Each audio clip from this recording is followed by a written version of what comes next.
Hello 18s! Usap-usapan ngayon sa buong Asia at Thailand ang isang Thai actor, BL Thai actor na si Duo Pitaya na dismaya di umano. Nalungkot lang naman siya ng konti na hindi natuloy ang concert ng ating Mahalima sa kanilang bansa na Thailand. Kansilado. Subalit, alam naman siguro niya ni Duo Pitaya na may pinagdaanan ngayon ang aming mga boys na Mahalima. Kaya naman, okay lang daw. Next time na lang na sana ay matuloy na.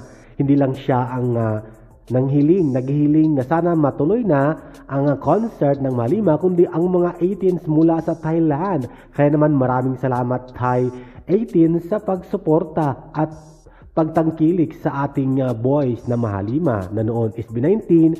Ngayon ay papalitan na Mahalima na daw. At yun nga, maraming salamat.